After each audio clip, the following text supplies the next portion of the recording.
Welcome to the Crusty Couch podcast. I'm Paul, and this is my lovely guest, my beautiful bosom of a friend, Noé. I feel like in the past couple episodes, we've really lost our disgusting edge for being a podcast called the Crusty Couch. So appreciate you bringing it back with that beautiful belch. Yeah, you're welcome. You're welcome. I thought it'd be time to bring it back since, Thanksgiving's coming up and all. You're going to be hearing a lot of that from me. You're not even going to be eating anything. You're just going to be at the end of the table just burping. Puking.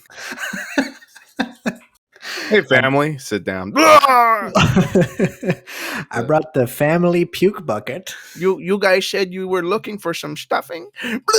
Oh, God. Okay. Every time I think it can't get worse, it does. So, to celebrate this festive occasion of Thanksgiving, we decided to talk about the kind of top 5, if you will, of the best and worst movies we've ever seen. I asked Paul to make a list, and I made my list too. I made it about 30 minutes ago while I was eating. Yeah, dude, I was making mine while he was eating it, but I did think pretty hard. I think I was really trying to think. Well, we'll get into it. So I guess the question I wanted to ask was, what do you want to do first? Do you want to make the first part of this podcast all negativity, or do you want to make the second part all negativity? I think we should start off with our favorites, because honestly, coming up with the list, doing the favorites was the easier half for me. I came up with my best top 5 in like a couple minutes, but then thinking of the worst ones, I really had to sit down and think. That's interesting, because I was the opposite. Coming up with my favorites was really fucking hard. And even now, really? I'm looking at my top 5. I'm like, oh man, I don't know. But my worst was pretty easy. It was pretty easy to come up with that. Okay, we'll get into it, but I think the reason why I couldn't think of my worst 5 list is because whenever I see a really terrible movie, it just kind of leaves my mind. Yeah, that's totally fair. Yep. I don't think about it anymore. So it's like it was. I really had to sit down and go, what are my worst movies? And stuff like that, And I guess a couple caveats before we get into the list. I tried my best to avoid sticking to one genre when it came to making my best and worst, but it just so happens that a lot of my favorites are one particular genre. And another thing too is my lists aren't in any kind of order whatsoever. Like I don't have like the first movie I'm going to list for my best isn't my favorite of all time. It's just one of my favorites. I don't really have. I'm doing the same. I have no real order here. Mm-hmm. And I tried doing the same. I tried diversing my genres, but at least for the best section, it was kind of all came down to just drama films mostly. Okay. It's fair. But I don't know about you. Mine was horror. Horror films? Yep. Okay. All right. So how about this? You go first. Give me your first favorite. Okay, so this is Paul's top 5. Number 1, Forrest Gump. Forrest Gump. With Tom Hanks. And Robert Zemeckis. Robert Zemeckis movie. Okay. Yes. So tell me why you like Forrest Gump. I really like Forrest Gump. I can watch it over and over. Mm-hmm. It's just one of those movies that I can just put in the background, and I know a lot of the dialogue in it as well. Mm-hmm. So it's just it's always stuck with me. And I love the story. I love the fact that this random ass dude just gets into a bunch of predicaments and ends up being super mega rich, and he's and I don't know, everything is just good. And then like the way that the story unfolds is like the guy who has mental challenges or whatever, he lives life. He loves the girl. The girl doesn't love him back. He simps for her. He does other shit on the side. Becomes rich, and stuff unfolds, and it's really nice. I like the end, especially like there's a lot of good dialogue in this movie that I still say today. Okay, Yeah, I mean, like there's just so many iconic lines from that movie, like Gen A and life is like a box of Yeah, chocolates, and literally just Jedi is a yeah, good one. Like, come on, it, anything is good in that movie. yeah, this movie is not on my list. I Okay. honestly probably wouldn't even put it in like the top 20, but it is such a comfort movie. I agree with you there that like you can just have it on and you don't even need to be paying attention to it at all. You can just have it, and it's just such a nice like ambiance, like having a fireplace on is like is Yeah. how I would describe Forrest Gump. I think it's pretty good. It's definitely one of Tom Hanks' like best performances. Hmm. And I agree with you that like it's one of those movies that I just suspend my disbelief, where it's just like the stuff that's happening is just so absurd, but it's like funny and charming too. Yeah, I Like love it. one of my favorite scenes in that movie is when Bubba is describing to Forrest all the things you can do with shrimp while they're like cleaning the barracks and like on the boat and stuff. Like I just love that scene so much. Yeah, they It's draw really it out great. like he's been talking about how to make different kinds of shrimp like for a couple Yeah, days straight. yeah. Yeah, it's great. I love the And movie. dude, me and my older brother, we still to this day quote, Forrest, what just happened to me? Yeah, You what got shot. you got shot or oh, something bad boy.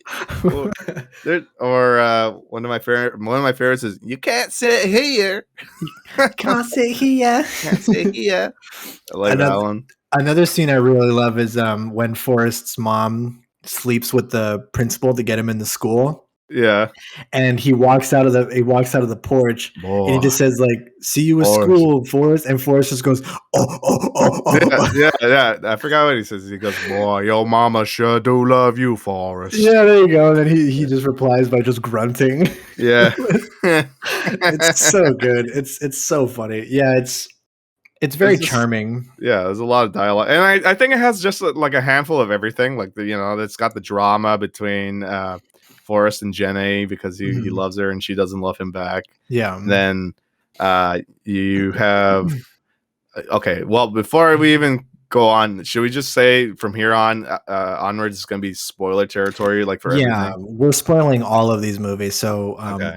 I'm gonna put for the first time in Crusty Couch history, I'm actually marking things down for timestamps. So Oh, um, in the description, you'll see timestamps of all of the movies we're talking about and full spoilers. So I'll put a little disclaimer at the beginning because we kind of went into spoilers without saying anything. But yeah, go ahead. So okay. spoilers. Yes. All right. So yeah, I just think there's a handful of everything. Like I said, him falling in love with her and she doesn't love him back Mhm. until he fucking becomes rich and lives his life, and they have a kid by accident and all this Yeah. stuff, and then she finally comes back, and uh, so you got that, and then it has a little bit of tragedy where she does end up dying in the end, and It was AIDS, right? yeah, it was AIDS because of Yeah. her being a fucking like crack addict and all this shit. Yeah, like it's just got a bunch of everything. You got a war in there for whatever reason. You got Yep. comedy. You got fucking tragedy, drama. You got Yeah. all of it. It's all there. It has, at the time, too, very groundbreaking visual effects. Oh Um, yeah. like the scene where he's sitting down with John Lennon in the TV interview. Oh, dude. All those like spliced scenes are Yeah, really they cool. went into. I saw a documentary when I was a little kid about how they made some of the effects, and it blew me away of just like how subtle it is. Like you can never really notice if you're not paying attention that like a lot of these things are visual effects. Like when he's playing ping pong, that's another one that's all Mhm. CG. The Really? balls, the balls. I don't think the ball's real at all. Hmm. But it's just such convincing acting and really good subtle visual effects where you're like, fuck, that was crazy. Like Yeah. um so yeah, it's good in that way too. Yeah. And then like I hate to repeat myself, but the dialogue is just fucking phenomenal. I can there are just so many lines that I know from Yeah. that movie. Like Yeah. yeah, just and not only that, but also like cinematography. Like there's a lot of good shots in the movie Mhm. too. Mhm. Like this the whole arc of Forrest running nonstop running across the country or whatever. Oh yeah. And then you got the music playing in the background, and he's being followed by his cult, and and then they end up in like Arizona or whatever, and he just stops and he turns around and he goes, "I'm tired. Think I'm gonna go home now." I think I'm gonna go home now." Yeah. What did he do? I don't know. Yeah, there's a lot of good shit. Yeah. So, and then you got like there's a lot of good little pieces of like brain matter in there, where it's like the whole Lieutenant Dan's character is all about like, oh, I've been following tradition, this is what I should have done too, and then Forrest is like, no. Yeah. We ain't gonna die, Lieutenant Dan. Yeah. And then he gets metal legs and he goes, I want to thank you, Forrest. Without you, like, it's all, I don't know, it's all nice. And then the one scene that really gets me is at the end, because we've been following this character, Forrest Gump, for the whole like 3 hours of the movie. Yeah. And at the end, he finally has a kid with Jenny, and then like he meets him for the first time, and then the nice like tearjerker question comes out where he goes, Is he like me? Yeah. Oh, it's so sad. It just has a lot of heart, and I don't know, it's just very like wholesome, even though there's some pretty depressing moments in it too. Yeah. Yeah. A lot of good stuff. Definitely one of Zemeckis' best. Mm-hmm. Yeah. So yeah, I would say it's one of my favorites. I could see it falling down for another movie, but I've had it in my top 3 for so long that I just had to mention it. Mm-hmm. Yeah. So okay. That's fair. I haven't seen it in a while though. I actually have not seen it in quite some time. It's been a minute since I've seen it too, but it's one of those movies like to throw an example at the top of my head would be like Scott Pilgrim, where like I've seen that movie so many times that I don't ever need to rewatch it again, but I know that I will always like it. Yeah, it's pretty much like that, but the fact that it's a 3-hour movie that I can just watch whenever and I won't get bored of it, like that's saying something to me at least. So yeah, that's true. That's true. Yeah. Forrest Gump, that's a good one. Mm-hmm, mm-hmm. All right, so I put I have Drive on my list. Drive. Okay. Now it's a very like film bro-y type answer. Like definitely like college students have kind of taken this movie for their own thing. It's kind of a meme now. Oh yeah, it is. But it's one of my favorite. It remains one of my favorites because not only is it the first movie that I like kind of like critically analyzed, like it gave me wrinkles on my brain per se. Like okay. Before I didn't really like care much about looking into film, like themes, meanings, and all that, or even paying attention to things like cinematography or soundtrack and things like that. But Drive really opened my eyes to a lot of that because I remember reading negative reviews about it when it came out. That it was boring, like nothing happens after the first chase scene, and it's true, nothing really does happen after the first chase scene, but it's still like a great thriller with really amazing acting in it. Like Oscar Isaac and Ryan Gosling, they do a great fucking job. And I think that the way that it's put together is how I would put together a movie. Like the opening scene will always stick in my head when he's driving the two guys and he's heading to the baseball field, You don't got a gun? No. Yeah. Yeah. I drive. I give you 5 minutes. Yeah. And like just things like it's just so masterful the way that opening scene is done. Like when during the chase, the camera never leaves the inside of the car. It's always focusing on Ryan Gosling or the two guys that are scared. And most of the shots that you see, I think all of them actually, are from within the vehicle. So it like puts you there, like, like you're there with them. You're in the passenger seat with Ryan, like, God, I wish. But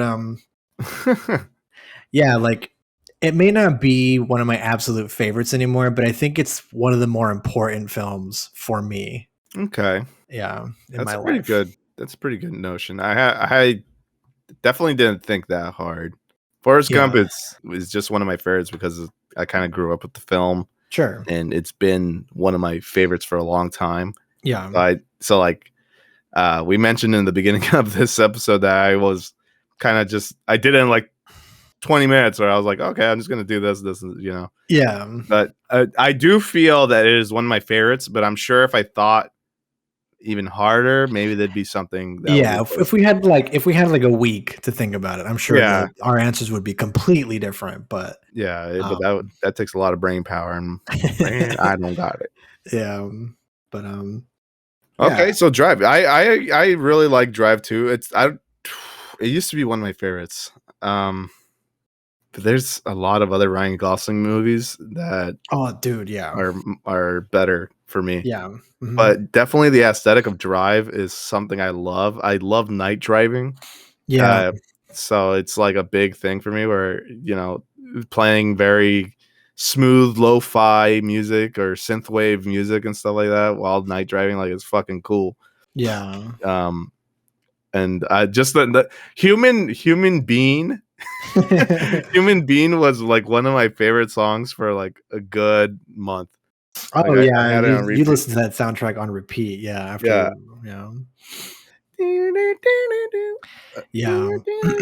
It's really solid. And it introduced me to Nicholas Winding Refn, who directed the movie. And I may not like everything he makes, but I watch everything he makes. Oh, okay, yeah. No, he has some other good films, like what was it called? Gods Within. Only God Forgives. Only God Forgives. Yeah, yeah. That was his follow-up to Drive. That one was pretty good. I really love the Neon Demon though. That was fucking great. I haven't seen that one yet. That's a great movie. All right. And he made a TV show that is extremely hit or miss. Okay. But like I said, I may not like everything he puts out, but everything he puts out, I watch because of Drive. Where I'm like, this guy's got it. I love everything about how he makes his movies. And like I said, Drive is probably not even his best, but it's really important for me in my life. So that's why I put it on the list. It's got that swagger for sure. Yeah, he's got that swag. Slings his cock right on the table and shows it to you. He's like, this is what I'm all about. Dude, I still night driving, every now and then I still do the same pose that Ryan Gosling does at the end of it when he's driving off. Hoping you look a fraction as cool as he does. Yeah. Then I get my white scorpion jacket. I look so cool. Yeah. Oh man, have you seen all the cosplays? Yeah, I have. Oh, they're fucking awful, dude. It's horrible.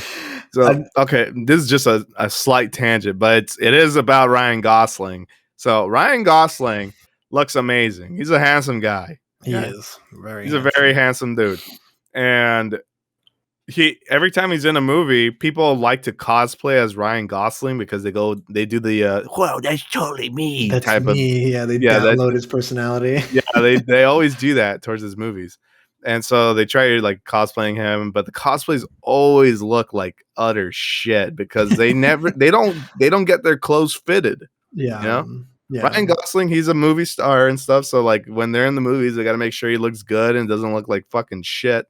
Yeah. So they fit everything on him, so it's gonna look good. But most people they just go to like the thrift store or whatever and they just buy like the jacket and they sew on like a fucking scorpion on the back and it looks like utter trash. It looks like they're just wearing a white trash bag. It's so it's so funny. Yeah, it is like because you're just not gonna look as good. No, I mean you can just get that stuff fitted, but and maybe work out and be handsome and be rich. Be rich. Yeah, you got it. Yeah, but I like Drive 2. Yes, very good movie. Very good. Yeah. So something else I wanted to say before we move on was this movie was kind of taken over by like film bros. It's very much a meme. And it does kind of make me sad because I do think that it's a legitimately really good movie. But people may be turned off by it because like, I don't want to delve too far into it, but there's certain movies, like for example, like Pulp Fiction, American Psycho, and Drive, that have just been taken over by these people who idolize characters you're not supposed to, and it can kind of sour it for other people. So I would say approach this movie with an open mind and try to ignore the film bros that love it. Dude, the movie's great, but yeah, you're right. There's a lot of fucking weirdos, and they get really into it, and it's just they take it a little step too far, and it cringes out the whole community. Let's say that. These days, when someone asks me what my favorite movies are, I normally don't include it because I don't want them to think any less of me. I like Drive and Blade Runner and American Psycho. I just really relate to the main character of Taxi Driver, and it's like, Taxi Driver. All right, dude, get the fuck away from me. I saw totally man. Yeah, oh my god, I'm so him. I'm like, you need to take a shower. All right. I as long as you can tell me the reasons why you like the movie, I'm not gonna have a problem with you. But if you do tell me that I shape to relate a lot to that character, okay, all right. It's like people who relate to Rorschach. I'm like, get the fuck away from me. Yeah. All right, dude, Rorschach's cool. Don't get started, dude. He's cool, but you're not supposed to relate to him. Yeah, I know. He's the truth bringer, dude. Oh my. All right. So, what is your next entry? My next one, I'll bring up Shawshank Redemption. Ooh, okay. I absolutely love this film. If you were to tell me what is my favorite film of all time, maybe I would say this one. Okay. Maybe. I knew this list would. I knew this would be on here. Because I love this one. Yeah, it's been. It hasn't been on my top 3 or my top 5 longer than Forrest Gump. I think the longest one is Forrest Gump that's been on there, but Shawshank came after, and I can see that movie like anytime. The first off, I love movies that have to do with like prison and stuff, or like documentaries that have to do with prison or anything like that. Just prison life and stuff. I think it's really interesting, and it's cool to see the humanity within people in prison and stuff like that. I like that stuff. So it's already got that going for it. But then the story in Shawshank Redemption is just top notch. It's a Stephen King film, so take that as you will. But I think this is one of his best right here. Yeah, it's not. There's no horror in it. Maybe it's no. I wouldn't. The idea of being imprisoned is pretty horrifying. Well, yeah, I guess so. There are some horrific scenes, I'll tell you. Yeah, but no, there's no like paranormal things that go on in this one. Actually, now that I think about it, there's nothing. Yeah, unless maybe there's something in the book that I'm missing of. But I forgot who the director was. But Frank Darabont. Frank Darabont, thank you. But I'm sure that man has read the book multiple times. And if there was any semblance of paranormal activity in there, he probably just took it out because he thought it would be better without it. And I think he just did a great fucking job. So the movie is great. The music is great. The cinematography is great. The story is great. The actors are great. Like everything about this movie is just fucking great. It has a lot of good dialogue too, just like Forrest Gump.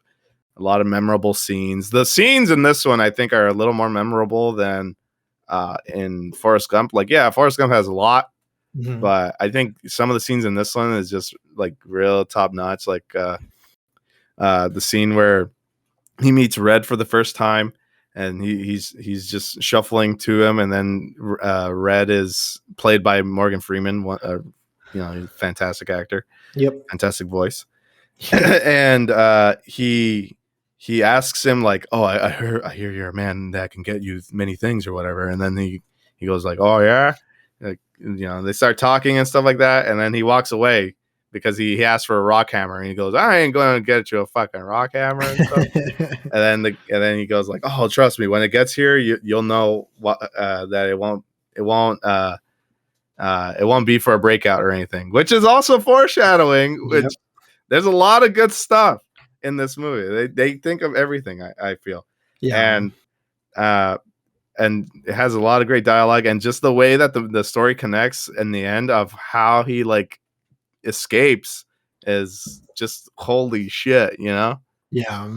Especially because in this movie, like Andy Dufresne is he claims to be innocent, and there's that whole mystery of like, is he really innocent? Is he not? Because the whole idea that they're putting out in this movie is everyone is innocent, right? Yeah, because everyone asks each other what they do, and they all just say, "Oh, I didn't do it," you know. So, so it's like you don't know who's actually innocent or not. But he really portrays himself as innocent, and then there's a whole scandal, and then the warden is corrupt, the government within the prison is corrupt, and all this stuff, and it all gets back to them.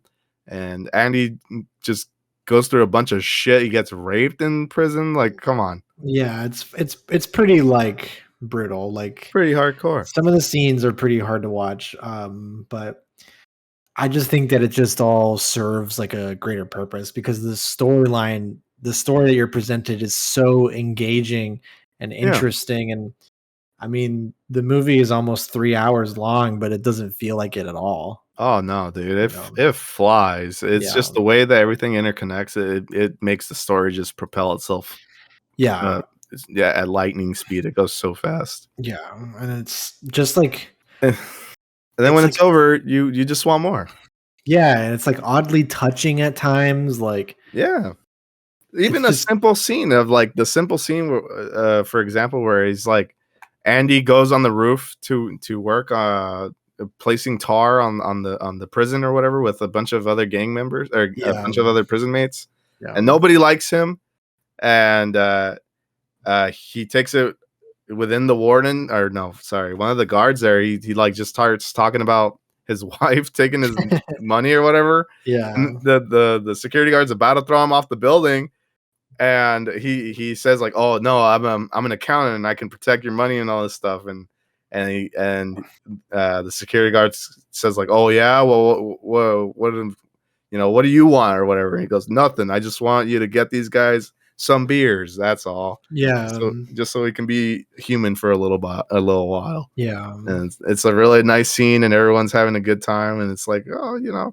because those guys have been in prison for a long time and stuff like that. Yeah, and then it also faces the realities of prison, where it's like they have one character who's an old man. He's been in prison for like 40 plus years or whatever, and they finally release him, and he ends up killing himself because he can't handle change. He can't handle the life outside.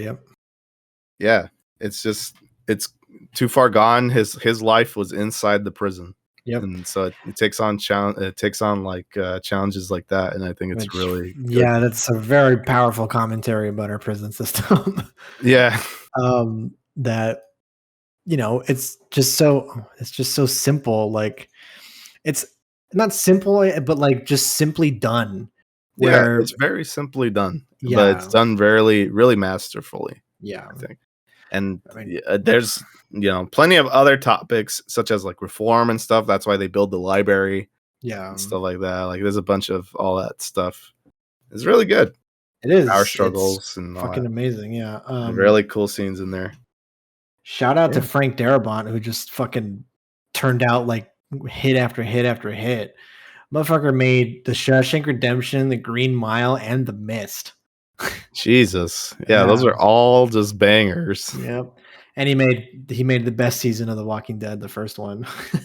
Very nice. Very nice. But seems like he just stuck to books, huh? Oh yeah, dude, that was his thing. He was really good at adopting that stuff. In some cases improving upon it, like with The Mist. Oh, dude, The Mist is so good. Yeah, It's not one of my favorites, but damn, it's the not ending mine is either. fantastic. The ending is fantastic, though. He did a really good job. Yep. You know that ending in The Mist was on his own accord, right? Yeah, the Stephen King short story leaves it very ambiguous when they exit the mist, and Frank Darabont didn't like that, so he decided to change it.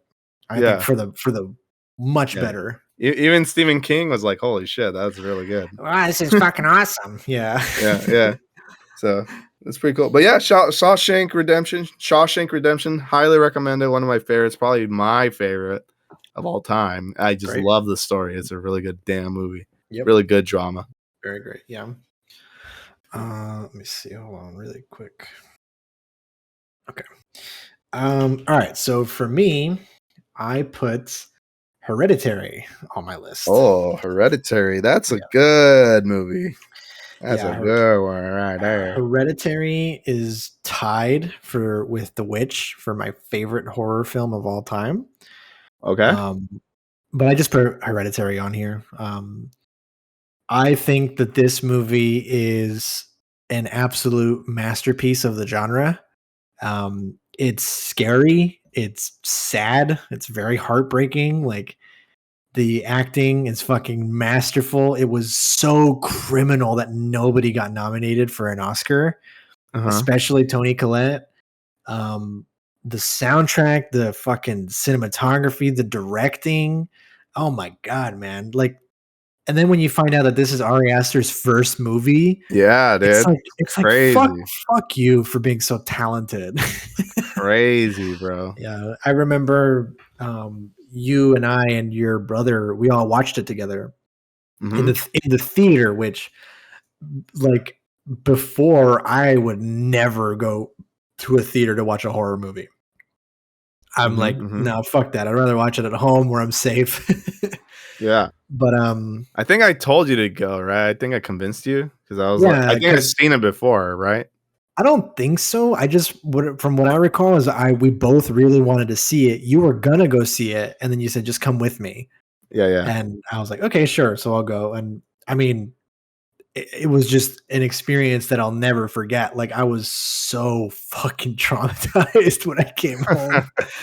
I was scared to walk home from your house, and I lived like 3 minutes away from you at the time. Yeah. I was scared to do that long walk because it's a long, dark walk through an alleyway, to be fair.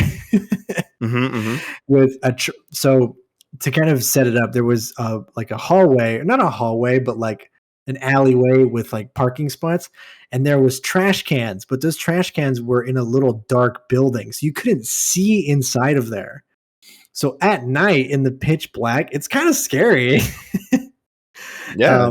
So you're all alone. Yeah, all alone. I was all alone, and like that movie does an amazing thing with like sound cues. Like every really effective horror movie has that, in my opinion. Like it's the clapping from The Conjuring, and the tongue clicks with this one, where it's just like hearing that makes you go like, like you're trained to be scared of that sound. Yeah, and what really gets me is that it's not just like your typical like ghost story. It's a story about like destiny never being in the character's hands. Like they have their fate settled from the very beginning, and you don't even know it, and they don't even know it. So it's like tragic and really scary at the same time. Yeah. The idea that Hereditary, the title, doesn't mean like your genes. It's what you can inherit from your family, which is this prophecy. The grandma did all of this without ever consulting them. They had no idea that this was going to happen. And that's fucking terrifying if you think about it. Yeah, it is. Yeah. It's all a curse. Oh, no. Well, Yeah. I mean, cult, but Yeah, and it's just like, I think the movie does a good job of like painting it as real. Like, yes. I don't think it ever puts up the discussion of like, is this really happening, or are the characters going crazy? Like The Lighthouse, for example, does a great job of that. But Hereditary is like, no, this is real. This is happening to the characters, and you fucking believe it. Like, that's what's great about it. Yeah, it's really weird too, because it's like there are some like it's like you say, sometimes you don't know if it's happening, especially the end. The end, I was like, what the fuck? Like, did Yeah, this it's actually so happen? trippy. But yeah, it's all actually occurring in the cult's favor because they planned it or whatever. They planned for everything, and like Yeah, they planned for it all. You believe it too, because when you look at like Payman, the devil that they're worshiping, or the demon that they're worshiping is Payman. He's like the demon of like wealth, but I think he also has a lot to do with destiny and fate. So it does kind of tie into it. And I mean, gosh, I can just go on and on about this fucking movie, but like the way it's also a deeply sad family drama about a family being fucking torn apart. And like, if they could just like communicate, things would be fine, but they can't, because like there's like this deep resentment, and it's just like it's very real, you know? Yeah. Yeah. So it's just I remember Hereditary was probably one of the first horror movies that I had to actually stop, and well, after I watched the movie, I had to stop and rewatch it just to find the little nooks and crannies where I was like, oh yeah, that happened because this, you know, like there's a bunch of foreshadowing just sprinkled throughout the movie that you do not catch on the first go. Dude, you even you even notice shit like people being in the frame that are not supposed to be there, and that makes it way scarier. Yeah, that stuff was so cool, especially following the story. You can see pictures and you can see people in the movie in those pictures and stuff. Yeah. So it tells you like, oh, the mom had talked to them before and stuff. And so it's like a lot of this stuff is really very small details that you just can't catch unless you just analyzing the film, which is so fun to do. It's so fun. It's like it's essentially an interactive movie at that point. It's so fun. And just the way that it's like shot too, like the opening is great. The opening scene when he's zooming into like the diorama, and then it turns out to be, or it looks like you're zooming into a diorama, but it's just the family. And then throughout the entire thing, like day to night looks like a light switch, like they're changing really quickly.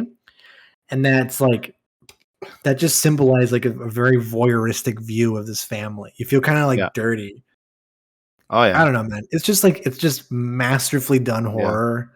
And I instantly became a fan. Dude, when I saw that first shot of just zooming into the house, I was like, damn, this is going to be a good movie. That was the shot that caught me. And that was like the first 10 seconds. I was just like, all right, that was fucking cool. I will, like, there are so many scenes that are just completely burned into my brain forever. Like, for one, Charlie's head being eaten by ants. Which that was a shocker. I did not think they were going to do that. Yeah. By the way, the actress got to keep that head. That's cool. Yeah. The scene where Toni Collette the scene where the son is in bed. I forget his name. He's in bed, and you just hear Toni Collette just fucking screaming, crying, because she walks out and just sees like her daughter's body, and like the actor for the son does a great job too. Alex Wolff, yeah. He does a great job in that movie too, because it kind of, the way he reacts is like, oh fuck, it was real. I wasn't just dreaming.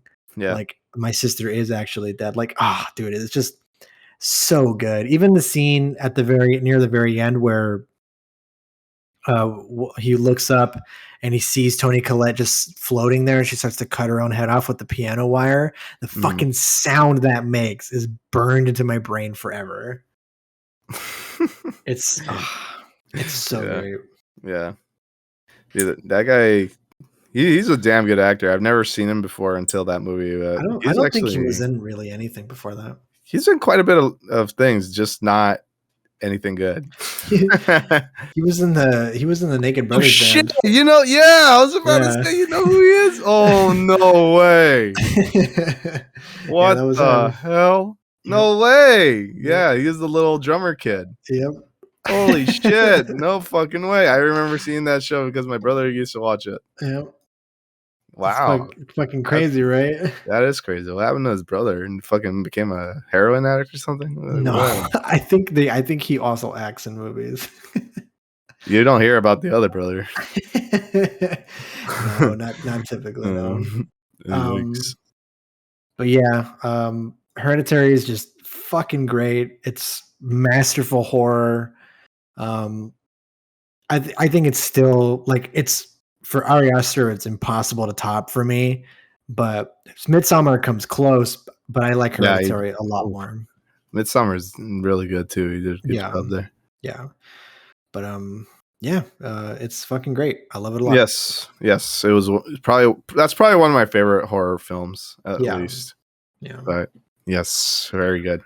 Okay, next one. We actually just mentioned it previously. Green Mile. It's a Frank Daughter, whatever. How's his last name? Frank Darabont. Darabont's the next in line movie after Shawshank, which is really funny. But Green Mile, very good. Have you seen it? I actually haven't seen the Green Mile. What? Really? Yeah, I missed out on it. I mean, it's on my list, but oh my god! yeah. Dude, wow. So you go ahead, sell it to me. I know what happens, Okay. so don't worry. Okay. Well, it's a movie. It's another prison movie, and it stars who is it? It stars. Tom I Hanks. got his name right here. Tom Hanks. Yes, but there's also Michael Clark Duncan. Oh, rest in peace. Yeah. Rest in peace. And he's a Chad in this movie. He's so cool.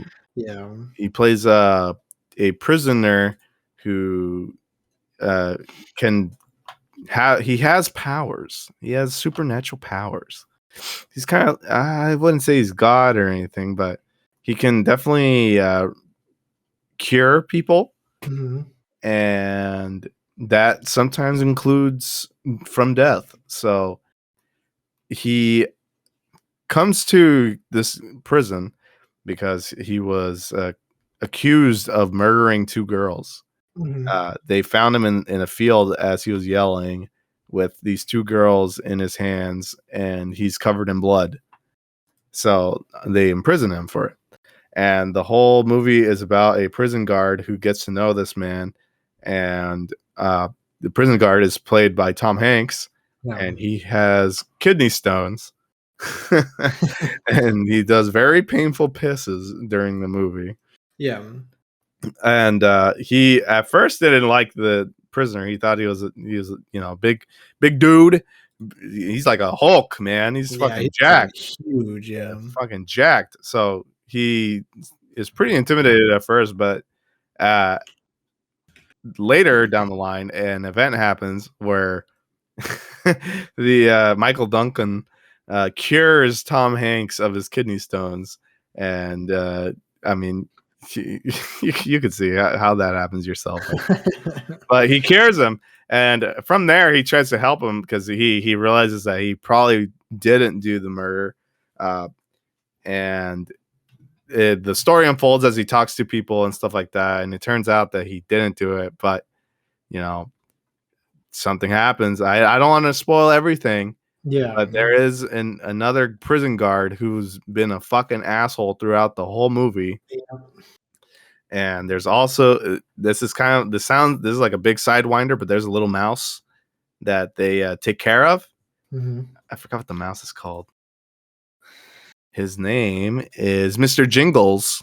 Yes, Mr. Jingles is one of the biggest part of the movie because he's a little mouse that just won't die.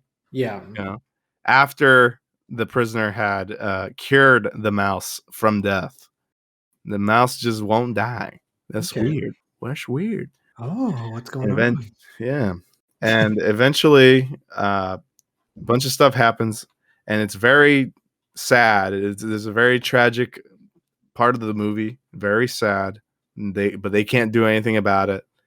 And because this tragic event happened, Tom Hanks is essentially cursed. Yeah. And he lives for a long time, just like the rat. And that's part of the big reveal at the end that he goes, well, that mouse there has been alive for 100-something years now, and rats only live up to like 3 years, Yeah. right? So he goes, I don't know how much time I have left since I'm a human, right? Yeah. So it's like, oh, he's essentially immortal now, or It's fucking whatever. crazy. Yeah. Yeah, so it's pretty cool. A very good movie. I didn't explain it very well, but I highly recommend it. It's very, I want to say it's just very tragic. There's a lot of good, heartwarming scenes, but it's just a very tragic movie at the Yeah. end. Because it's like you follow the story, you find out he was innocent and all this stuff, and things happen, and it's just like, oh fuck, well damn. But yeah, very good movie. I highly recommend it. It's another of Stephen King's films. This one actually has some supernatural elements in it, Yep. but I think it does it justice. I think it's very good, especially especially because Michael Duncan he does a really good job as the prisoner, and he really sells it because he really sells it as like this big hulking dude, but that's like a very kind-hearted man. He's very like vulnerable, and Yeah, he's a very nice guy, and it's very heartbreaking later down the line. Yeah. I won't say it. I won't say it. I remember I showed it to my friend once because he never saw the movie, and when that tragic scene happened, he's like, I'm crying. I'm like, yeah, I know. I know what scene you're talking about. Yeah, it is very sad and very beautifully acted. Yeah. It's just so fucking great. I'm gonna check it out one of these days. It's on my list, but I unfortunately just haven't sat down to really watch the full thing. It's fucking good. It's fucking good. It is so good. All right. Go ahead. Your turn. Okay, so I have let's see here. Amadeus. Have you seen this movie? I don't think so. Amadeus. No, I don't. I have not. No. You would remember it. Yeah, I don't know this one. So Amadeus is a fictional story. It's a fictional biography of Amadeus Wolfgang Mozart. Mm-hmm. I mean, him growing up and stuff is all real, but the fictional part was that he had a rival named Salieri. He had a rival composer, and the movie is basically just about how Salieri was incredibly jealous of Mozart and how naturally gifted and amazing of a musician he was. So he plots to murder him. And to just he just dedicates himself to just kind of ruining Mozart's life. But I mean, I'm very much oversimplifying the plot, but it's just a fucking great story of like showcasing Mozart's genius, how much of an amazing musician he was, the really bitter and intense rivalry that they had. But it's a very one-sided kind of rivalry. Mozart doesn't even really know that Salieri exists or couldn't care less about him. But Mozart lives rent fucking free in Salieri's head, and it's amazing to see. You know, like, because it's mostly from the viewpoint of Salieri, the rival. It's him kind of describing his interactions with Mozart and how he thought that Mozart's genius was a gift from God. Like he saw it as like a divine punishment from God to put Mozart at the same time as Salieri, you know? And these are some pretty heavy themes to deal with, but the movie is also really fucking funny. Really? It is hilarious. Like, just there's so many good jokes and like bits. And the actor who plays Mozart is just so delightful because you're used to seeing this sophisticated figure. Like when you think of Mozart, you think of a very sophisticated young German man or whatever, right? But he's not. He was a total goofball. Like, he was super raunchy. He liked to fart and he liked making poop and shit jokes. Like, and it very accurately portrays that, like how childish he was, you know? And once, like, again, like, the acting is so amazing. What I will say is, if you're planning on watching this movie, please watch the director's cut. Do Okay, not, why is that? because the director's cut has a lot of really important scenes in it that are not in the theatrical cut. Like scenes that set up context for an important thing that happens in the movie. In the theatrical cut, it just kind of happens and you're like, why the fuck was that a thing? But in the director's cut, it sets it up a lot better. I see. So when my definition of a perfect movie would be Amadeus, the director's cut. It's just so great. And the music is amazing, obviously, because it's just Mozart. Yeah. It's really funny. It's really dramatic. It's also really sad and kind of touching near the end. You know, because spoilers, I guess, for historical life, but Mozart died broke. Like this dude was a crazy lavish spender. Whenever he got money, he just spent it, and he kind of burned a lot of bridges in his life, which led to him dying poor and alone, really. And one of the best pieces of classical music that he was writing that currently exists, he never actually got to finish it. And the last act of this movie is them kind of working on it. I don't know. It's just they're finishing it together. They're making it together, and Salieri is realizing that this is like a masterpiece of like music, and he wants to claim it for himself. That's why he's plotting to murder Mozart. But I won't ruin the ending, but it doesn't really quite work out for him. Okay. But again, the caveat: this did not actually happen. Salieri was very respectful of Mozart. They loved each other. In real life, and he didn't actually murder Mozart. Damn. Yeah, but it's all a lie. Regardless, it's still fucking great. Okay. All right. Yeah, I'll probably take a look at it. I didn't mention that the Green Mile had amazing soundtrack or anything like that, so I should probably say that it did. I will say I think I enjoyed Shawshank Redemption's music more because I don't remember Green Miles too much. But I do remember that it did fill the scenes correctly and it made the tragic scenes more tragic and stuff like that. So yeah, I still recommend it. It's really good, very good. Okay, cool. Go up. Amadeus. I gotta watch that. Yeah. Cool. Posh and all that tea and crumpet shit. Spider-Man Into the Spider-Verse. Ooh, that's a great choice. That's one of my. Oh man, it's so fucking good. Yeah, I'm biased as hell when it comes to Spider-Man, but this is me like critically acclaiming this shit.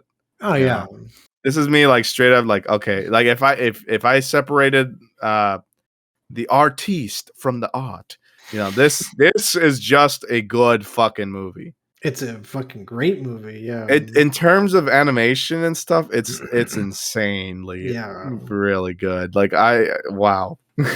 I saw this movie like when it first came out. I saw it like 4 times in a row because I was like, holy shit, I had to watch it.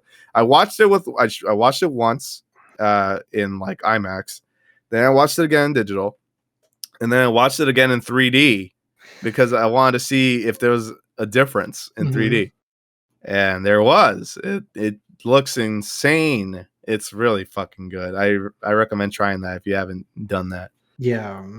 But Spider-Man Into the Spider-Verse, really damn good. Obviously, most people know who Spider-Man is, but this is a fresh take. It's instead of a white guy, it's a black kid.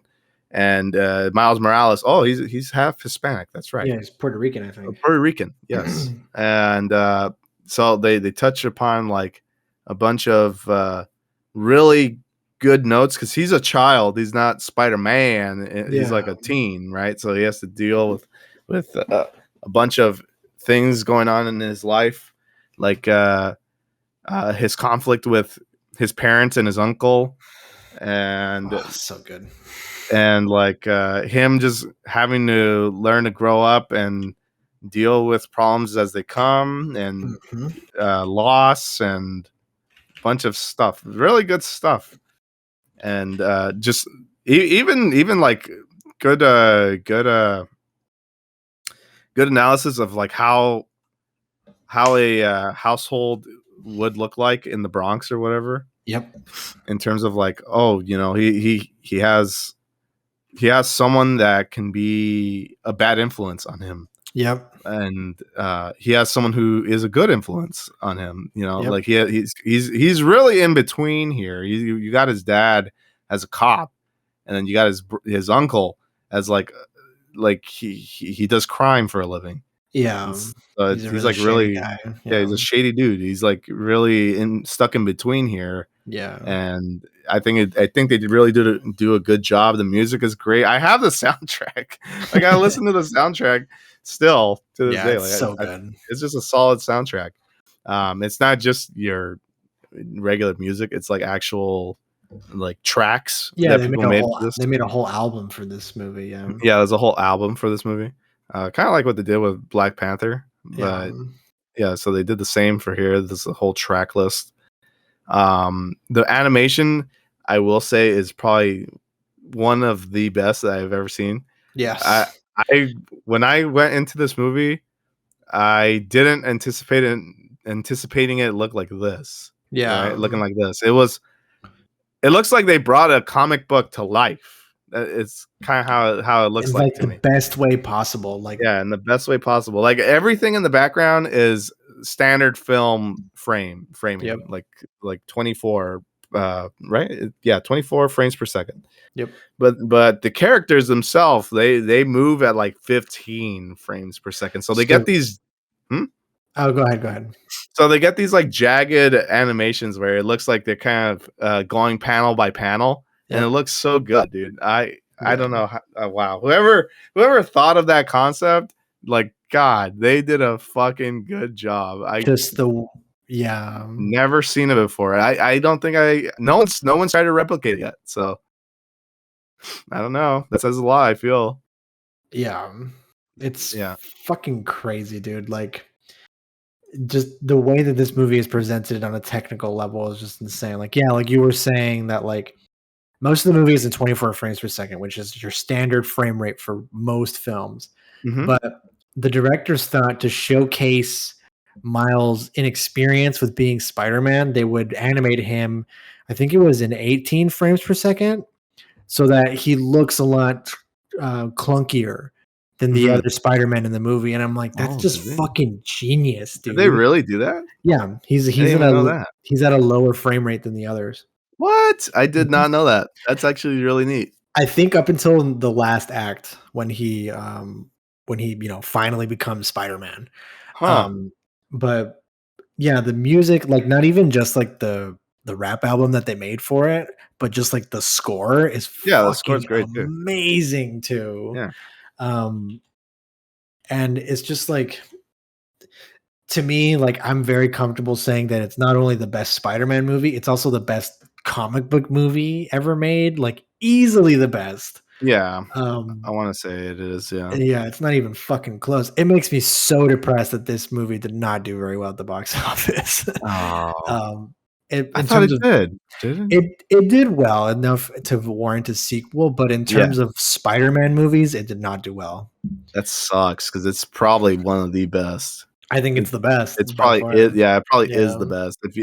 If you threw this movie in front of me as opposed to like the previous two Tom Holland movies, I would still choose this one and be like, oh yeah, easily. Like, so that's the thing that's always made Spider-Man such an interesting and great character to me, is that he has very real problems. Like he's struggling to balance school and having a job and fucking being a superhero because he still needs to pay the rent, you know? Yeah. And that's something that the Tom Holland films don't really do, because he just immediately has like the Iron Man suit.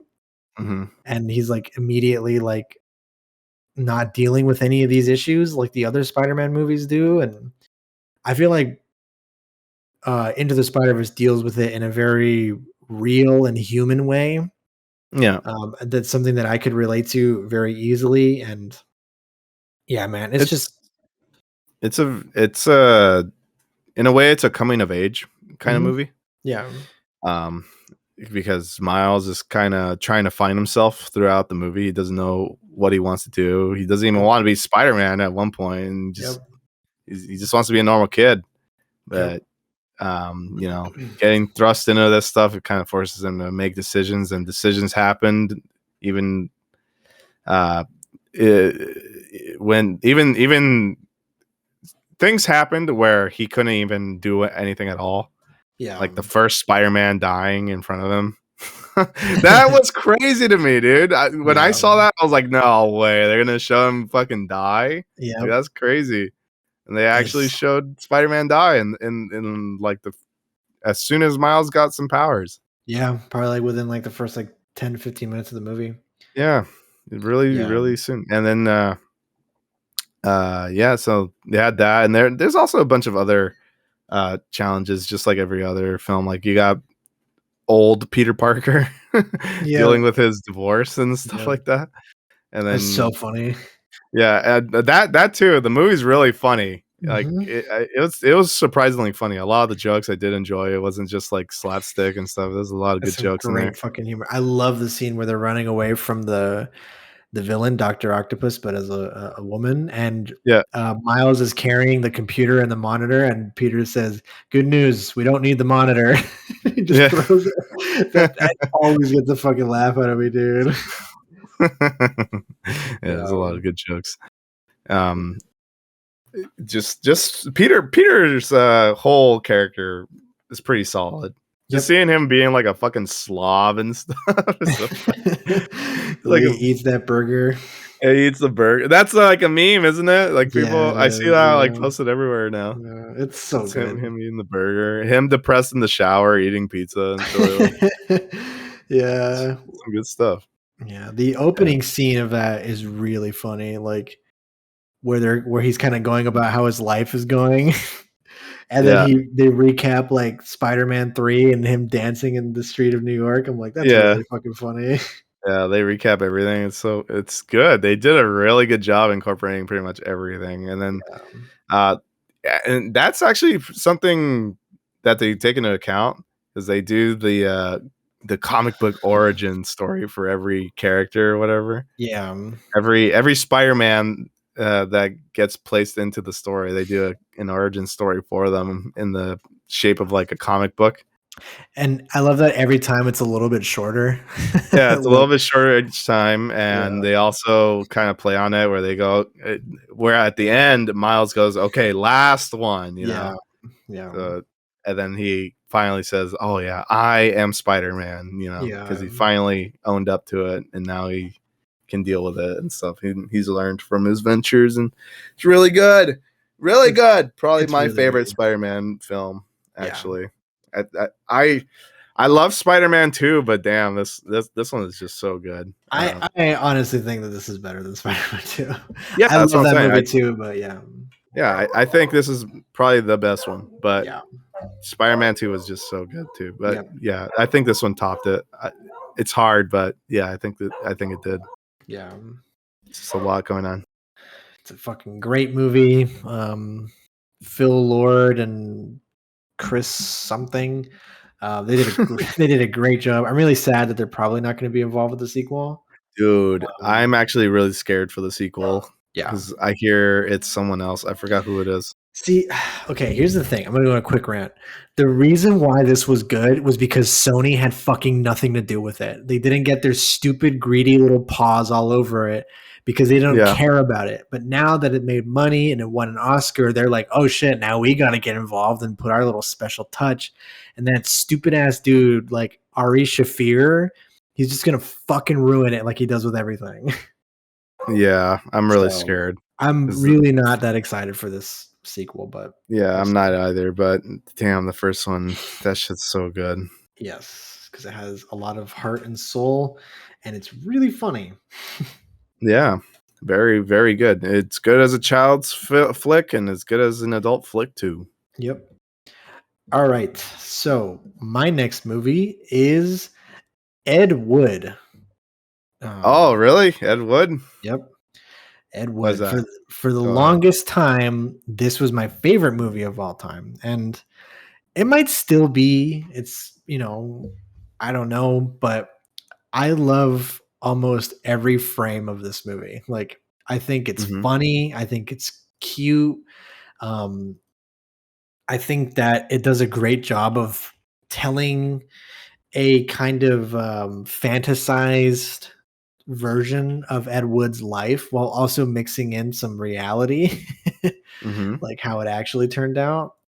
Um, and I think that it properly showcases like the struggle of a struggling director in a funny way, in a Mhm. lighthearted way. And I mean, this is Johnny Depp's best performance by far.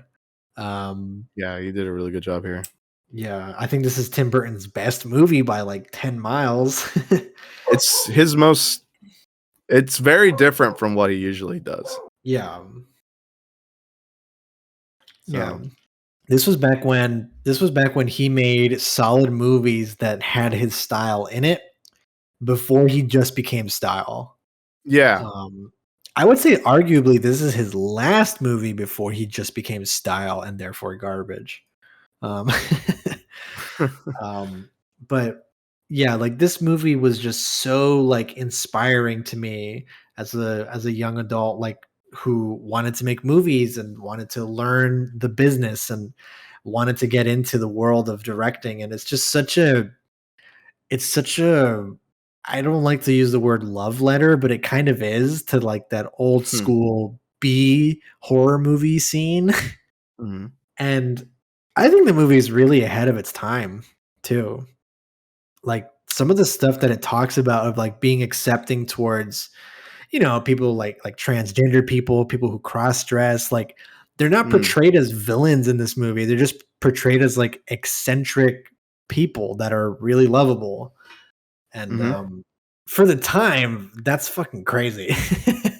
Yeah. You know, 1994. yeah, you wouldn't see that. And it's like I said before, it's really funny and it has a lot of quotable lines for me. Mhm. No one I've gives only two fucks for Bela. I've only seen it the one time, so I can't really remember much dialogue, but I do remember the premise and I do remember what happens. Yeah, yeah, Which is um, like I said, like it does a great job of balancing because obviously this movie is pretty accurate to Ed Wood's life, but it's not like perfect. Like Ed Wood didn't actually talk like, oh, I'm gonna make some Hollywood pictures, like obviously Mhm. he didn't talk like that. It's very fantastical. And I'm sure that making these low budget shitty movies was very stressful. Oh um, yeah, dude. but just the way that it's portrayed is just so fun, but it also sprinkles in the morbid reality of the situation. Like the perfect example I can think of is Bela Lugosi, right? Like Yeah. he was a struggling and washed up actor that had a major drug problem Yeah. in the later years of his life. And they showcase it in the movie. Yeah, they do. But in very subtle ways. Like I think at first you just kind of see when he's getting his makeup done, they turn his arm over and you see the spots where he injects. And like that's Mhm. really it. It's not mentioned again until he needs to go to rehab. And Yep. things like that. Like the ending of the movie when they're showing Plan 9 from Outer Space, which a lot of people consider to be the worst movie ever made, but it's not. But whatever. When they're showing that, like the movie portrays it as like this grand like accomplishment. Like Ed Wood has never been more happy. He immediately proposes to his new girlfriend. He's like, "Let's get married. Let's drive to Vegas." Like, and the movie ends like typical Hollywood. But when you think about it, it's like, wait, he's premiering a movie that everyone hates, Yep. and then it immediately showcases like the cards, like what happened after the fact. And then it's like, yeah, Ed Wood got divorced and died penniless and drunk. Like he was a miserable drunk for the rest of his life. It's like, Just fuck. fucking horrible, dude. Yeah, yeah, So but I guess you can kind of say that this movie's just showcasing a tragedy in the happening, in the Definitely, making. definitely.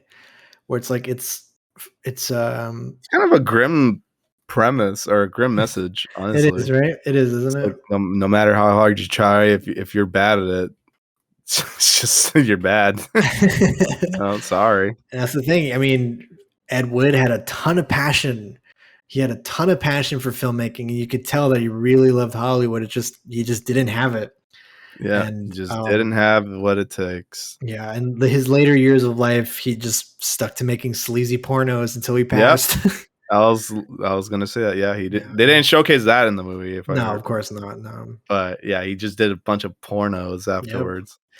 Which is, I guess kind of expected because back in those days, dude, Hollywood like didn't pay you as much and it was way easier to go broke. Like even fucking like Orson Welles makes an appearance in this movie, who made Mhm. Citizen Kane, was widely considered to be the best movie of all time.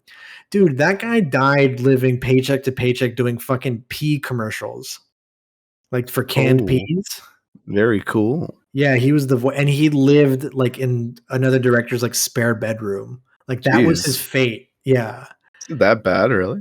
Yeah, it was that bad. He was just like drunk all the time. He hated doing these commercials, but he had to do it because it was just the paycheck, Hmm. And even someone like that, who was considered someone who made one of the greatest films of all time, could end up like that. And it's just like it's very grim. But again, Ed Wood does a great fucking job of like making it fun. Yeah, it's a fun portrayal of a man's horrible legacy. Sorry, Horrible. and Yeah. and a grim fucking message of no matter how hard you try, if you're not good at it, just you're not gonna make it. Sorry. Sometimes things just don't work out. Yeah. Yeah, just But that's a good way to put it. yeah, it's and it just pays so much love to like old school horror, which I really love, like Hammer horror films and black and white. The whole movie's in black and white. Yeah. And like I mentioned before, I think it's easily Tim Burton's best. I'm not a huge fan of Tim Burton at all. Mhm. But he really fucking knocked it out of the park with this one. Dude, you know what's crazy? If But Ed Wood had lived longer than he did, he would have had a cult following, and probably he would have probably been a rich man. like Tommy Wiseau. Mhm. Well, Tommy Wiseau was already rich before, but Well, yeah, but you know what I mean. yeah. When He would have definitely had a cult following, and he would have gained attention for that. I think that he was born too early. Yeah. He was born in 1924. I think Yeah, if he he was was. born in like the 30s, maybe he'd still be alive because he didn't get a cult following until like the late 90s, early 2000s. Yep. Was when that kind of started for him. But yeah, I mean, I don't know what else to say, but oh, I sorry. don't, because I know for a fact Plan 9 from Outer Space. People say it's so bad it's good. Mhm. Like it's one of those kinds of cult classics now. Dude, if I can be completely honest with you, I don't see the difference between Plan 9 from Outer Space and like several other monster movies from the time. I'm like Really? I'm like, I how will is say this a any lot of different? a lot of monster movies are pretty schlock from back in the day. There's a lot of shit in those days. I mean, yeah, the acting is really bad. I've seen Plan 9 from Outer Space. The acting is really bad. The sets are fucking terrible. And that's kind of the enjoyment of it, of like, oh, he knocked over that gravestone. It's very clearly made of cardboard. Yeah. But yeah, it's not great, but it's not terrible either. I think, I mean, in terms of like it was probably rated back in the day as like a shitty movie, you know? Yeah, he didn't get that So reputation until a critic wrote a book. I think it was called the Golden Turkey Awards. It was a book. yeah. And that's how he got that reputation as like the worst director ever. Yeah, 1980 he was given Yeah. that. And Mhm. I'm like, no, it's not even close. Yeah, But so yeah. well, you know, that's just kind of how it happens. He might Yeah. not have been the worst, but he was definitely portrayed as it. So that kind of sucks. But but definitely check out Ed Wood if you haven't seen it before. It's fucking awesome. Mm-hmm. Easily Johnny Depp's best performance, and Martin Landau does an amazing job as Bela Lugosi, and Bill Murray's in it too, and he's great. Bill Murray. But yeah, check it out. Definitely. All right. Okay, my last from the top 5 is Blade Runner 2049. Ooh. Literally me, dude. I was gonna put that on my list and I didn't. Okay. Yeah, I put it up there because it's just so good. The cinematography is just unbelievable for Good me. old Roger Deakins. Yeah, cinematography is just amazing. The set pieces incredible. The way the movie is shot, phenomenal. Yep. Love every little bit of it. Even Ryan Gosling's acting is perfect in this movie. He literally doesn't talk for like 75% of the movie. Mm-hmm. It's perfect. That's an outstanding Ryan Gosling right there. Yep. And when he needs to talk, they just make him get fucking angry, which is really good. Yeah, there's a lot of memes because of that. Yeah, he's just fucking incredible in this. I think I would venture to say that this is far superior to the original. It's better in almost every single way. I think so. I would say it's better. Yeah, it's one of the best sequels ever made. I think it's the best sequel ever made, and it's one of the best movies ever made. I love almost everything about this movie. There are some parts that I feel like could have been trimmed a little, some fat that could have been trimmed a little, but how dare you? I know, right? But seriously, I think that this movie, like, I know there's a ton of memes about it, and this is another one of those kind of like film bro-y movies, but it is. But it's so fucking good. It's like it's great. Yeah. Everything about it is just good. And then, like I said, the cinematography, like, dude, just the set pieces of him standing in like the rain, or him at the fucking bridge with the big cyber bitch talking to him. Like, come on. That's so fucking cool. My favorite set piece is the farm at the beginning. That's a good one. I think it's just wonderful. Like the way that the world works and how little of it is explained to you. Like, I was going to say they don't even explain what he was doing at the farm or whatever. Yeah. I mean, he was there for the guy, but there was a reason he was there. They don't really tell you why. But there's also so many things too. Like, there's just so much like technology and stuff that like it's just not explained to you. It's just this is part of the world and fucking deal with it, Yeah. Like, I always think of the scene when he comes home after killing Dave Bautista. Yes. When he's making himself food, that like paste that he's eating. I'm like, that looks fucking miserable, but like it just does such a good job of like this character is like sad and like kind of pathetic. Yeah. He doesn't have any friends. He doesn't have a girlfriend. He doesn't like. He just eats. He has a girlfriend, but not in the conventional method. Yeah, that's true, I guess. But yeah, and this movie does like what a lot of modern sequels do, like sequels to movies that came out years ago, is they just spend most of their time referencing the old movie. Mm-hmm. Like a prime example of this is The Force Awakens. Where you're just like, I might as well just watch The New Hope, Yeah. But this movie does a great job of like, yeah, Harrison Ford is in it, but it's not just a nonstop reference to the first movie, Yeah. It tells its own story and it tells it very well. Yes, absolutely. Yeah. Harrison Ford is in it, and they do talk about the previous movie just a little bit. Yeah. Just a teeny bit. Just the reason of like what Harrison Ford is doing there and stuff like that. Yeah. But besides that, like this is Ryan Gosling's movie. This is the new Blade Runner's movie. And damn, that ending is fucked. Yeah, it is. Because like this whole movie, you're following this character who's lonely. He has a fucking like holographic sex toy as a girlfriend, and and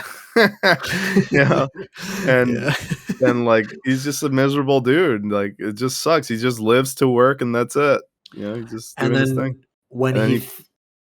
Go ahead. No, I'll finish your thought. I was gonna say, like, he thinks that, like, he finds this purpose, that he's like that he's like meant for something greater, but in reality he's not. It's Yeah, just so good. Like, it's so fucking good. It's he's clinging onto this new piece of hope that like this other dude is his dad and shit like that. yeah. And he goes, "Oh, maybe there is something out there for me. Maybe I can do something." And then it turns out the fucking memories in his head aren't even his own. Oh Yeah, my god. that he is a replicant. Well, that we already knew that he was a replicant. Yeah, but you didn't know who of though. Yeah.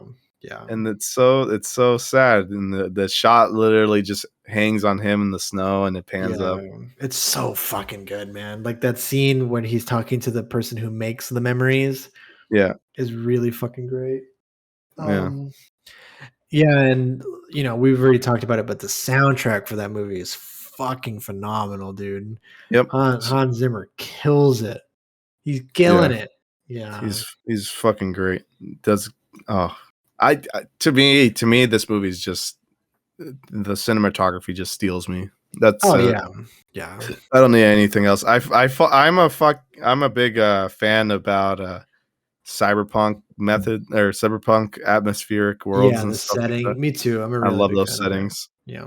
And this is just right on the head. Dystopian cyberpunk future. This Kino shit. Love this stuff. Yeah. Eat it up. Yeah. Literally me, dude. Oh fuck. Yeah, so Dennis Villeneuve, he's a really good director, and he just did Dune. Dune was really good too. Have you seen it? Yes, Dune was amazing. I really, really loved it. Dune was really good. It was before people crucify you in the comments. It's Denis Villeneuve is how you pronounce it. Denis Villeneuve, whatever, dude. Yeah. Denis Villeneuve. Dennis Villeneuve. I read it in Spanish. It's because it's Spanish. Yeah, Villeneuve. Yeah. Yeah. Yeah, it's fucking amazing, and I know it's been like memed or whatever, but it's still really worth a watch. It's really great. Yes. I love the vehicle design in this world too. Like it's all just so like cybernetic, but also practical. Yeah. Like they're not traveling at like warp speed or whatever. They're just like they probably use like gas. You know what I mean? Like the world is so polluted and just so like gray, and like cyberpunk is supposed to be a very grim outlook for the world, like nuclear war and acid rain and shit like that. But like it's so beautiful too. Yeah. It's so beautiful at the same time. And I think that the actress who plays kind of the pseudo antagonist, I don't remember her name. She's fucking great. She's like so scary. Yes, she does a really good job, and the final fight scene is really good too. Yes, in the rain. Oh, it's so good. And this is one of the only movies I could stand Jared Leto in, so that's a good sign. Mm-hmm. Yeah. There's a lot of big actors in this movie that you don't really notice them. Yeah, it's. I didn't know. This movie's great, and it's another one that I'm sad kind of bombed at the box office. I don't know how though. Come on, it's just such a good movie, dude. The first one bombed really hard too. Yeah, that is true. Just unfortunate reality. That is very true. But yeah, Blade Runner 2049 is fucking great. I'm really sad that we're not going to really get anything else from in this world anymore. But Denis Villeneuve knocked it out of the park with Dune. Yeah. So I'm glad he has a big hit on him. Yeah. I think Blade Runner 2049 is good ending to the franchise. Because it kind of wraps up the first movie. Yeah. The first movie is all about like, what makes a replicant and stuff like that. And yeah. I mean this movie tackles that too, but the whole big shit about the first one is holy fuck, the replicant got pregnant, like, Yeah. So and then it's crazy. So yeah. And that's the big twist of this one, Yeah. Like how did they do it? Yeah, how did they do it? mean, you're running along thinking Ryan Gosling is the baby, and it's not. Yeah. Yeah. It's so fucking good. Fuck. I might watch it after this. If I could wipe my brain, I would and watch it again. All right. So my last entry is The Thing. John Carpenter's The Thing. Yes. Okay. I actually watched this movie. That movie sucks, dude. Really? Yeah, it's fucking balls, dude. John Carpenter is such a hack. I actually watched this movie like 2 days ago, and I was like, fuck, this is so good. This is so solid, like primal horror. I love it. I love this movie so much. I mean, not even the fact that like the practical effects are amazing, which is what everyone talks about, but like even things like how they light the movie is just fucking so genius. Like, the fact that you can never actually tell who is the thing throughout all of it until it's revealed is just such genius horror mystery, because the characters don't know, and normally you have the advantage of like seeing the thing assimilate someone so you know who it is. But this movie doesn't give you that comfort. You're just as blind as everyone else. Yes. Like, I know for a lot of the scenes, like the beginning scene, when you do see the thing infiltrate someone, they purposefully picked someone who wasn't in the cast. That the person that's assimilated is not actually a cast member. It's just some random crew guy, because they didn't want to give away anything, even with the silhouette. And I'm like, gosh, that's just such masterful filmmaking. And so cool.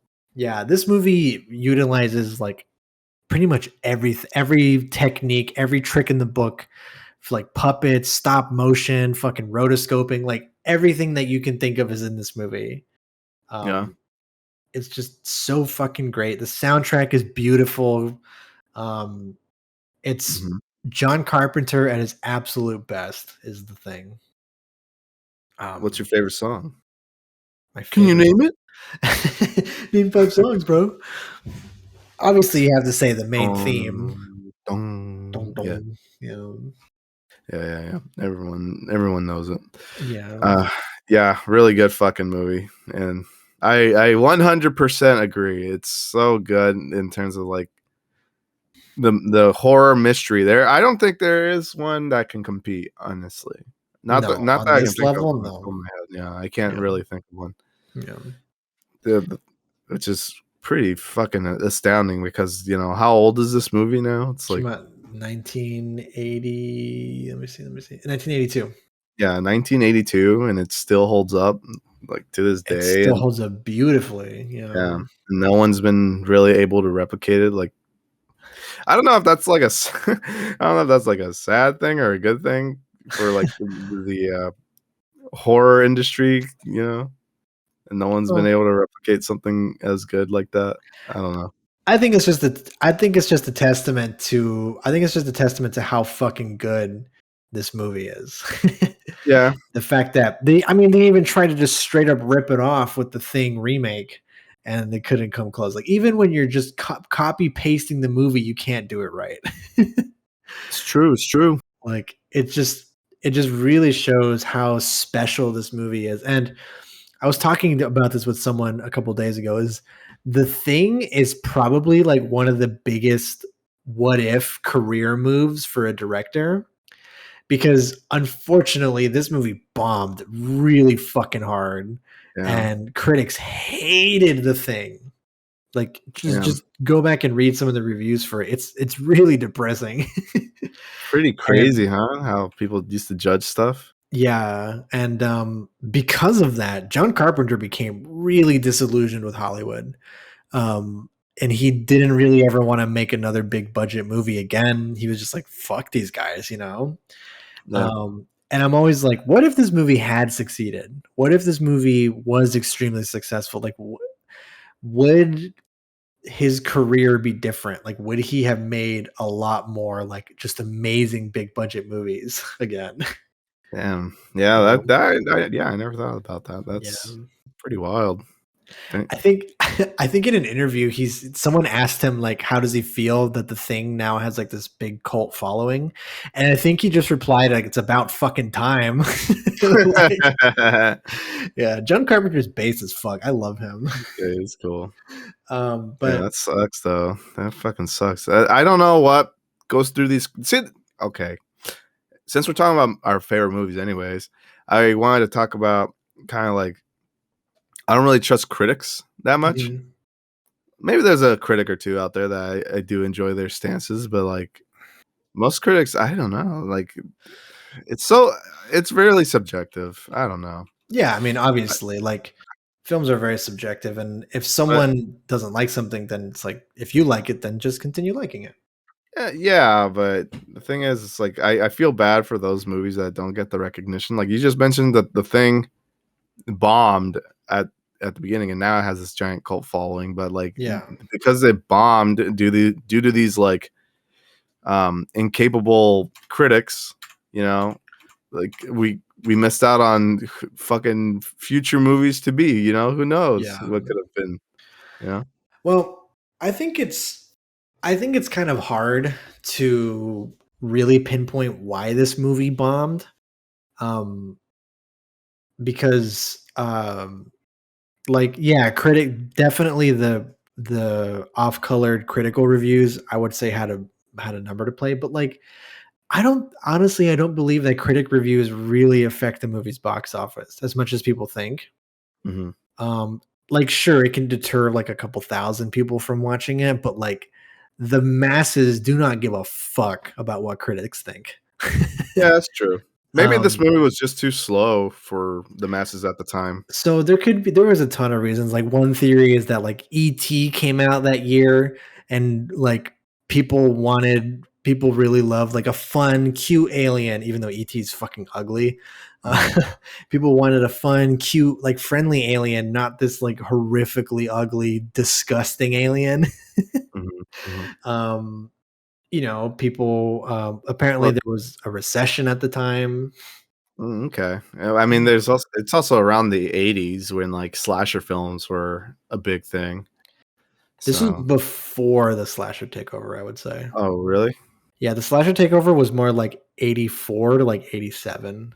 Okay, okay. But yeah, like I mean, there's just tons of reasons as to what could have gone wrong, but I would say critical review was maybe the least important thing. But you did bring up a really good point with um critics. Obviously, whether or not you enjoy a movie is very subjective. You Yeah. either love it or you don't. But I think that critics can play an important role in changing or like creating a narrative about a movie. Um, Mhm. and when you're not good at it, when you're not skilled, you can wind up making people have a really wrong way to watch a movie, if that makes sense.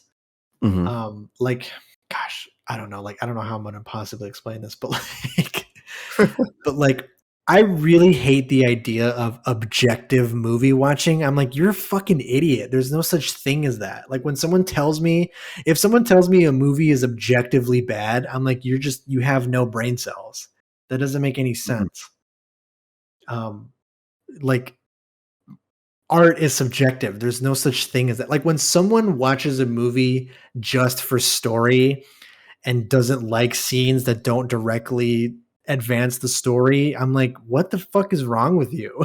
Yeah. Like, read a book. Like, Read book. you're just doing like read the plot summary on Wikipedia. Like, Hmm. I feel like a lot of modern critics just really harp on plot details and story when it does Yes. that's never made any sense to me. Yes, yes. I agree. Completely Yeah, agree. like We should do a whole other episode on critics, but we should. let's keep going with this. So, okay. So The Thing. I mean, yeah, All right. the thing is just fucking great. It's masterful filmmaking, and again, I'm really sad that it bombed really hard. Yeah. It's kind of a shame. At least Yeah, it's got a cult following now, and John ooh, Carpenter saw it. yeah. So That's true. Very, very few directors get to live to see their films become beloved. Yeah, it kind of sucks, man. Thinking your film just bombed. No one understood. You know. Mm-hmm, mm-hmm. But we've actually been going for an hour and 40 minutes. Oh shit! Really? Yeah, this whole list thing. I once again, like with our Halloween tier list, we just did not expect for us to be talking about this for this long. But we will save our picks for worst movie for next week. Yeah. Worst movies. Woo! Yeah, so this movie was all positivity, all stuff that we like. Hopefully, you as an audience member now have a better idea of what our taste is like, what we like, and maybe next week you'll learn what we hate. Oh man, dude, I got some good ones for next week. I got Me some good too. ones. Me too. I have some pretty juicy ones, but that'll be for next week. Thank you guys so much for listening to this episode. This was really fun, and time fucking flew by. Yeah, I So did not realize it was an hour and 40. yeah, so hopefully you guys enjoyed it. Wherever you are, have a happy and safe holiday with your family. Whatever, if you celebrate it, if you don't, it doesn't matter. Watch Thanksgiving. Watch Thanksgiving if you want to hate yourself. And just have a great fucking time. Yes, sir. All right. Adios, everybody. Don't forget to puke at the table when you get the chance. And while you're puking, don't forget to share this podcast with your friends, your family, that one crazy uncle that's going on all those rants about like aliens and how we need to wear tinfoil hats. Show this podcast to him. I think he'd really like it. Yeah. All right. Well, thanks again, everybody, for listening. Oh, God. And have a great week. See ya, everyone.